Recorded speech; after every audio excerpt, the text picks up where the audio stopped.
Cours numéro 27, la quatrième voie correspond aux anciennes écoles des mystères. Pour y entrer, il faut en avoir compris les conditions. C'est un chemin intérieur de progrès personnel, au contact des autres et de l'école. Le respect d'un certain nombre de règles est nécessaire pour se situer dans cette perspective. Il faut se situer dans l'optique de se débarrasser de tout ce qui est négatif en soi. Il est important de ne plus manifester sa volonté égoïste, il est important de développer la volonté réelle, dont nous avons le germe en nous. Pour la travailler, 3 éléments. 1. Conscience de soi, rappel de soi et méditation. 2. Travailler à la non-manifestation des émotions négatives. Cela signifie aussi se taire, supprimer les bavardages inutiles. Si l'on a des choses négatives à dire, il faut le faire dans l'esprit de trouver des solutions. Tous ces principes ne valent que par le travail de chacun pour voir comment cela s'applique dans la vie, au quotidien. C'est cela le chemin, c'est l'espace de liberté de chacun. 3. Travail sur la volonté égoïste, en regardant où elle se manifeste, et où elle est un obstacle au progrès personnel, à la volonté vraie qui se manifeste comme amour au prochain et au principe divin. Cet égoïsme peut se manifester dans le domaine matériel, intellectuel ou sentimental. Il est nécessaire pour le dépasser de se placer sous une volonté supérieure, ou de décider parfois de suivre celle d'un autre. Il ne s'agit pas de démissionner de sa personnalité, mais d'y introduire autre chose en posant des actes volontaires. La quatrième voie transmet un savoir issu de l'esprit supérieur à des personnes qui ont pour but de transformer leur être inférieur.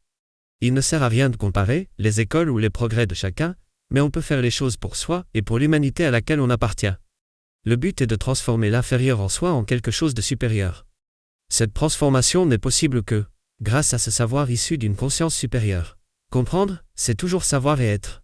Tout le monde n'a pas la même intelligence pour entrer, puis comprendre les idées du fonctionnement d'une école. Mais il est essentiel de savoir qu'il ne s'agit pas d'un savoir théorique. Il s'agit d'appliquer les choses, de les faire entrer dans l'être, ce qui inclut aussi ressentir. On ne peut avoir compris que si l'on sait et que l'on pratique. Le faire au sein d'une école permet d'éviter les fausses interprétations. La compréhension réelle permet la liberté et donc aussi la responsabilité.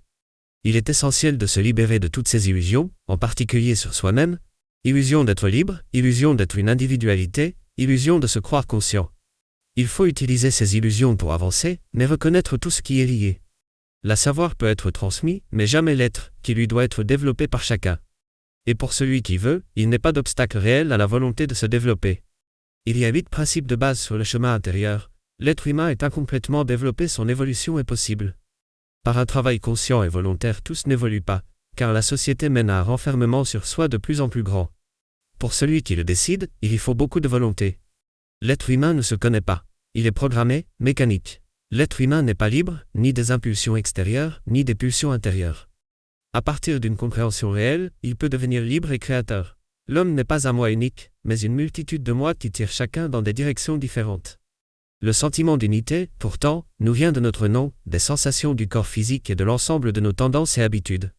Cela correspond aux 4 grandes illusions de l'être humain, d'être un moi unique, d'être capable d'agir librement, de posséder une conscience de soi, de posséder la volonté. Nous fonctionnons en fait comme des machines, conditionnées mais efficaces. On peut essayer de faire des exercices simples de volonté. Les mots aussi induisent une illusion. L'individu, qui est être unifié, n'existe en fait pas encore.